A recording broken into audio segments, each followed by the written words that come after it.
ನೋಡಿ, ಛಲವಾದ ನಾರಾಯಣ ಸ್ವಾಮಿ ಅವರು ಹಿರಿಯ ಲೀಡರ್ಸ್ ಇದ್ದಾರೆ.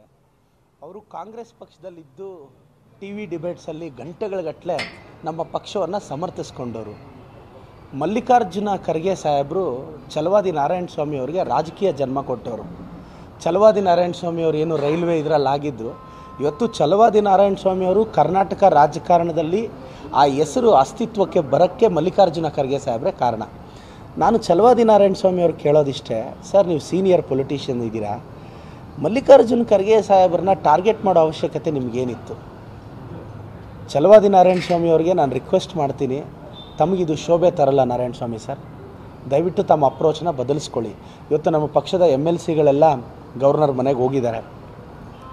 ಗವರ್ನರ್ ಅವರು ಅಷ್ಟೇ BJPಯ ಏಜೆಂಟ್ ಥರ ವರ್ತಿಸ್ತಿದ್ದಾರೆ. ಸಾಂವಿಧಾನಿಕ ಹುದ್ದೆಗೆ ಗೌರವನೇ ಇಲ್ವಾ? ಓಕೆ, ಅವರು BJPಯಿಂದನೇ ಅಪಾಯಿಂಟ್ ಆಗಿರ್ಬೋದು, ಸಾಂವಿಧಾನಿಕ ಹುದ್ದೆಗೆ ಗೌರವ ಇಲ್ಲಿ. ಪ್ರಮಾಣ ವಚನ ತಗೊಂಡಿದ್ದಾರೆ. ಆರ್ಟಿಕಲ್ 159 ಪ್ರಕಾರ ನಾನು ಈ ದೇಶದ ಸಮಗ್ರತೆಯನ್ನು ಕಾಪಾಡ್ತೀನಿ ಅಂತ. ಅಟ್ಲೀಸ್ಟ್ ಎಲ್ಲಿ ಆ ಸಾಂವಿಧಾನಿಕ ಪೀಠಕ್ಕೆ ಗೌರವ ಎಲ್ಲಿ ಅನ್ನೋದೇ ನನ್ನಂಥ ಹೊಸ ತಲೆಮಾರಿನ ರಾಜಕಾರಣಿಗಳಿಗೆ ಯಕ್ಷ ಪ್ರಶ್ನೆ ಆಗಿರೋದು.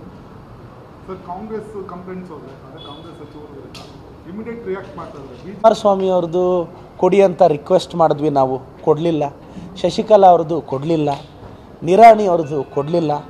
BJP ಕಾಲದ ಹಗರಣಗಳು ಇವ್ರಿಗೆ ಮೈಸೂರಿನ 14 ಸೈಟ್ಗಳ ಬಗ್ಗೆ, ಒಂದಷ್ಟು ಸೈಟ್ಗಳ ಬಗ್ಗೆ ಗವರ್ನರ್ ಅವ್ರಿಗೆ ಇಷ್ಟ ಆಸಕ್ತಿ ಅಲ್ವಾ? ಸಾವಿರಾರು ಜನ ಕೋವಿಡಲ್ಲಿ ಸತ್ತೋದ್ರಲ್ಲ. ಜಸ್ಟಿಸ್ ಮೈಕಲ್ ಕುನ್ಹಾ ಅವ್ರ ರಿಪೋರ್ಟು ಹೇಳ್ತಿದ್ದಲ್ಲ ಮಿಸ್ಅಪ್ರೋಪೇಷನೇಟ್ ಆಗಿದೆ ಅಂತ. ಯಾಕೆ ಸಾವಿರಾರು ಜೀವಕ್ಕೆ ಬೆಲೆ ಇಲ್ವಾ? ಅದ್ರ ಬಗ್ಗೆ ಗವರ್ನರ್ ರಿಯಾಕ್ಟ್ ಆಗಬಾರ್ದಾ? ಸಾವಿರಾರು ಜನ ಸತ್ತೋದ್ರೆ ಪರವಾಗಿಲ್ಲ, ಯಾರಿಗೆ? BJP ಅವ್ರಿಗೆ. ಅದ್ರ ಬಗ್ಗೆ ಯಾಕೆ ಸೀರಿಯಸ್ನೆಸ್ ಇಲ್ಲ? ಇದು BJPಯವರ ದ್ವೇಷ ರಾಜಕಾರಣ. ಇದು ಖಂಡಿತವಾಗೂ ಒಳ್ಳೆಯದಲ್ಲ, ಸಂವಿಧಾನಕ್ಕೆ ಪ್ರಜಾಪ್ರಭುತ್ವಕ್ಕೆ ಒಳ್ಳೆಯದಲ್ಲ. ಒಂದು ಸ್ಟೇಬಲ್ ಗೌರ್ಮೆಂಟ್ ನಮ್ದಿದ್ರೂ ಸಹ, ಇಷ್ಟು ಜನ 135+ ಮೆಂಬರ್ಸ್, 136 ನಾವಿದ್ದರೂ ಸಹ ಇವತ್ತು ಇವ್ರು ಇಷ್ಟು ಡಿಸ್ಟರ್ಬ್ ಮಾಡ್ತಿದ್ದಾರೆ ಅಂದರೆ ಇದು ಮೋಸ್ಟ್ಲಿ ರಾಜಕಾರಣ ಮತ್ತೊಂದು ಹಂತಕ್ಕೆ ಹೋಗ್ತಿದೆ.